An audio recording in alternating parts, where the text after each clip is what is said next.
Hello dear students, myself Professor Balika Taude. Now let us study which are the problems associated with an ideal integrator circuit. In my previous video I explained ideal integrator. Now let us first identify these two circuits. So take a pause and first identify which are these two circuits. So I think you may have identified these two. So you can see the first circuit is an inverting amplifier and second circuit is ideal integrator. Inverting amplifier and this one is an ideal integrator. Both the circuits are same, only one change is there. RF is replaced with CF.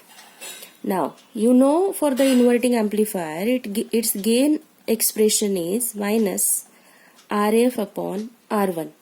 In similar way, we can write the gain expression for the ideal integrator, which will be equal to minus XF upon R1.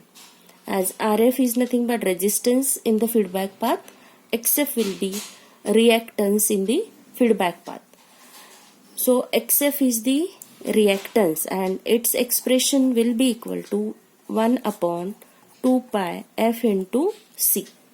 So here F is nothing but frequency of the input voltage applied and C is nothing but the capacitance value.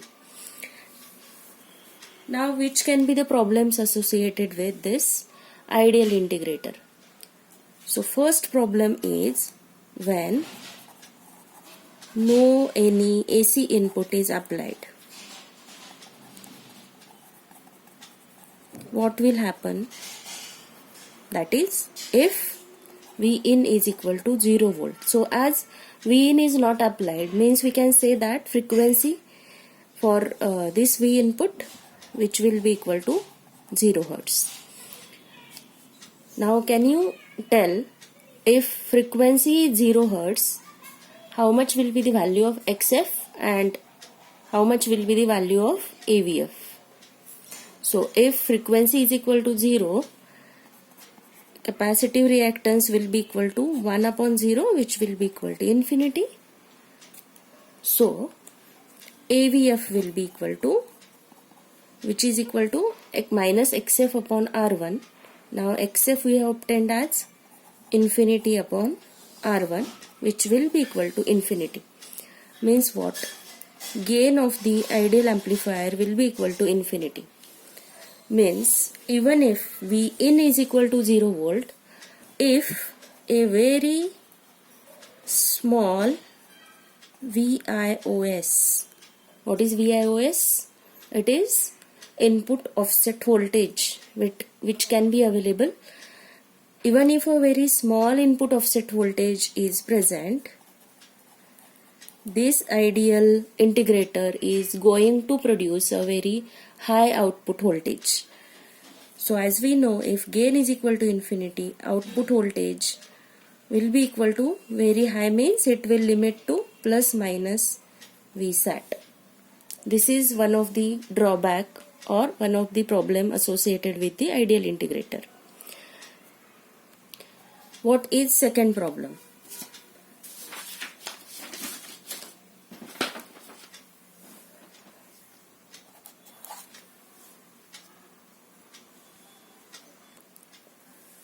Now, as XF is equal to 1 upon 2 pi FC, if frequency goes on increasing, what will happen? If frequency goes on increasing, XF will goes on decreasing.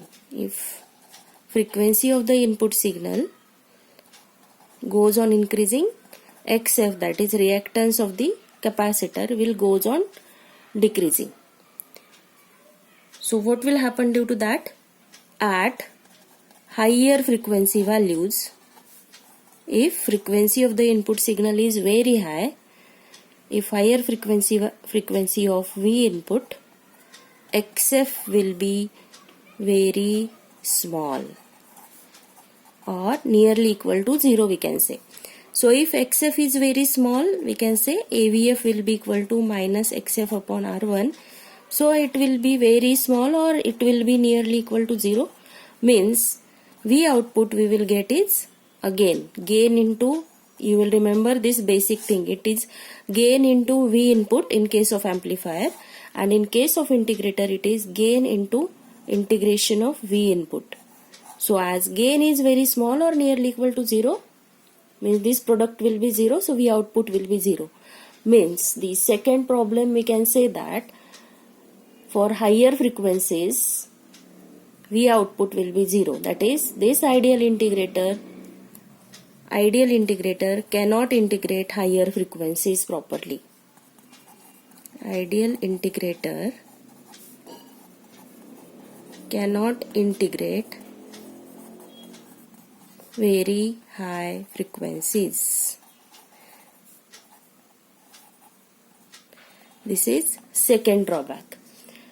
Now one more drawback is there, that is third drawback. So it is related with bias current.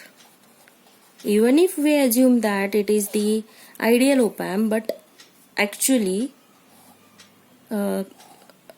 ideal op-amp is not available. So some of the bias current flows through the op-amp, as we are having such type of circuit. This is our CF. So what will happen due to the bias currents? This bias current can charge and discharge the capacitor. So what will happen? Bias currents can charge or discharge the feedback capacitor, or we can say integrating capacitor. So what will happen? It forces the integrator output due to the charging and discharging of this capacitor. Due to the charging and discharging of the capacitor, in this way it will forces the integrator, that is rather ideal integrator output to ramp up or ramp down.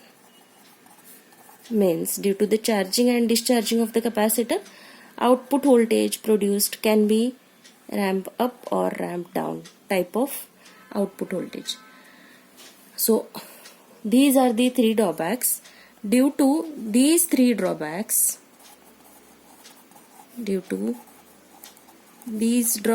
or problems, ideal integrator is generally not used in practice.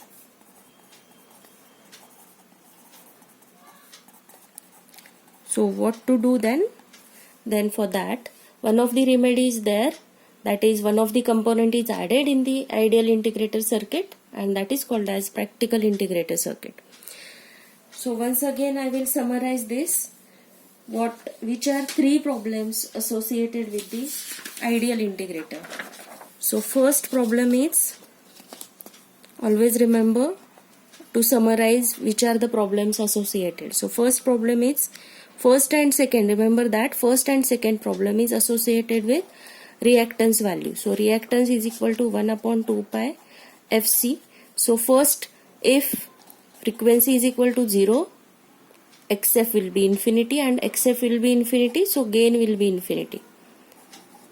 So V output will be equal to plus or minus V saturation even if V input is equal to 0. This is your first problem with ideal integrator. What is second problem? Again, it is related with same thing. XF is equal to 1 upon 2 pi Fc. Now, if for higher frequencies, so for higher frequencies XF will be smaller, and if we go on increasing the very high frequency, XF will be nearly equal to 0. So AVF will be again very small, or it can be nearly equal to 0. So therefore what will be V output? V output will be, we can say that it is nearly equal to 0. Means second problem is V output will be nearly equal to 0 for higher frequencies. Means ideal integrator cannot integrate higher frequency signals. And what is third problem? Third problem it is related with the bias current. So bias currents are tending to charge and discharge the feedback capacitor. So output of the integrator will be like the triangular wave, we can say. Output will be ramp up or ramp down due to the charging and discharging of the capacitor. So these are the three problems associated with the ideal integrator. So in the next video, let us move towards practical integrator. Thank you.